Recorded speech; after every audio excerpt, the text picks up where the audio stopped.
ভাবুন তো, রাত গভীর, একটা দেশ ঘুমিয়ে আছে, হঠাৎ আকাশ কাঁপিয়ে যুদ্ধ বিমান, মাটিতে বিস্ফোরণ, আর কয়েক ঘন্টার মধ্যেই একটি দেশের রাষ্ট্রপতি বন্দী, নিজের দেশেই না, 1000 কিলোমিটার দূরে আমেরিকার আদালতে। আজ আমি আপনাদের বলবো ভেনেজুয়েলায় আমেরিকার সেই ভয়ঙ্কর অভিযান, যে অভিযানে ডোনাল্ড ট্রাম্প সরাসরি গ্রেপ্তার করেন নিকোলাস মাদুরাকে। এটা কি আইন, নাকি আগ্রাসন, নাকি তেলের জন্য সাজানো এক বিশ্ব রাজনীতির খেলা? শেষ পর্যন্ত দেখুন, কারণ শেষটাই সব থেকে গুরুত্বপূর্ণ। It's a long walk to face the wrath of American justice for Nicolas Maduro. এবার ভেনেজুয়েলা কেন এত গুরুত্বপূর্ণ? ভেনেজুয়েলা হচ্ছে দক্ষিণ আমেরিকার একটি ছোট্ট দেশ, কিন্তু যার হাতে রয়েছে পৃথিবীর সবচেয়ে বড় তেলের ভান্ডার। জানা যায় এখানে নাকি সৌদি আরবের থেকে বেশি তেলের ভান্ডার আছে। আমেরিকা জানতো যার কাছে তেল তার কাছেই ক্ষমতা। কিন্তু সমস্যা একটাই, ভেনেজুয়েলা আর তেল আমেরিকার হাতে তুলে দিতে চায়নি। এখান থেকে তাদের সংঘর্ষ শুরু হয়। ভেনেজুয়েলার রাষ্ট্রপতি নিকোলাস মাদুরো খোলাখুলি আমেরিকার বিরোধিতা করতেন। তিনি বলতেন আমেরিকা শুধু শোষণ করতে জানে। এবার মাদুরো ছিলেন একজন সোশ্যালিস্ট, কিউবার বন্ধু, আর রাশিয়া এবং চীনের খুব ঘনিষ্ঠ সম্পর্ক, কিন্তু খুবই ভালো রাশিয়া এবং চীনের সাথে। এই দুটি বিশ্বের শক্তিধর রাষ্ট্র। এবার ডোনাল্ড ট্রাম্পের কাছে এটা কিন্তু একটা সরাসরি হুমকি। ট্রাম্প বিশ্বাস করতেন আমেরিকার আশেপাশে কোনো সমাজতান্ত্রিক যে সরকার তা টিকে থাকতে পারে না। ট্রাম্প বললেন, খোলাখুলিভাবেই বললেন তিনি, যে মাদুরো একজন স্বৈরাচারী, একজন ডিক্টেটর। ভোট জালিয়াতের মাধ্যমে মাদুরো ক্ষমতায় এসেছে।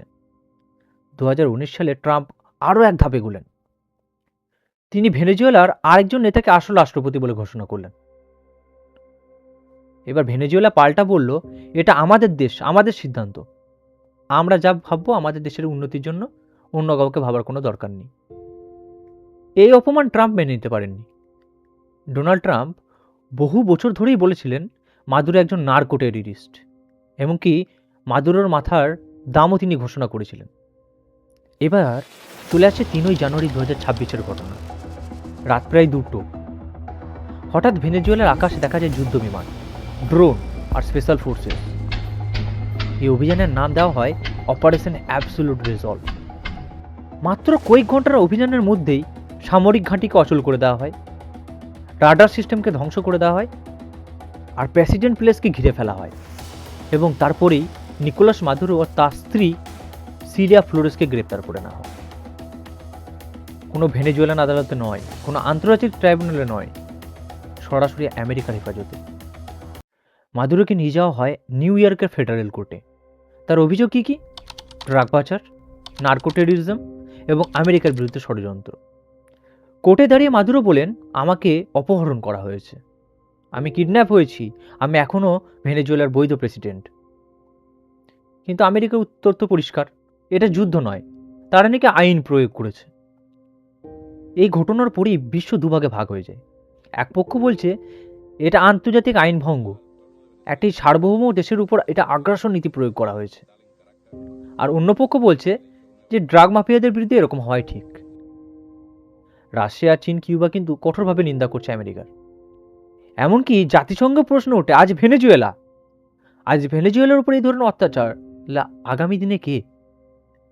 ডোনাল্ড ট্রাম্প সবসময় একটা কথা বলতেন, America first, no more foreign words. তাহলে প্রশ্ন হচ্ছে, যদি এটা যুদ্ধ না হয় তাহলে যুদ্ধ বিমান কেন? আর যদি এটা আইন প্রয়োগ হয় তাহলে আন্তর্জাতিক অনুমতি কোথায়? আর যদি ড্রাগের বিরুদ্ধেই লড়াই হয় তাহলে কেন তেলের ভবিষ্যৎ নিয়ে আলোচনা হচ্ছে? এখানেই আসছে একটা কথা, সেটা হচ্ছে হাইপোক্রেসি, অর্থাৎ দ্বিচারিতা। ভেনেজুয়েলার এই ঘটনা আমাদেরকে একটা জিনিস শেখায়, বিশ্ব রাজনীতিতে নৈতিকতা অনেক সময় দুর্বল হয়ে পড়ে, আর শক্তি শেষ কথা। আজ একজন প্রেসিডেন্ট বন্দী, কাল হয়তো অন্য কেউ। কিন্তু প্রশ্ন শুধু একটাই, আইনের নামে শক্তির ব্যবহার, এটা কি ন্যায় নাকি সাম্রাজ্যবাদ? আপনার কি মত কমেন্টে লিখে জানান। ভিডিও ভালো লাগলে অবশ্যই ভিডিওটিকে লাইক করুন, শেয়ার করুন। ধন্যবাদ ভিডিওটি দেখার জন্য। দেখা হচ্ছে অন্য কোনো ভিডিওতে, অন্য কোনো টপিক নিয়ে। ততক্ষণ ভালো থাকুন। Thanks for watching.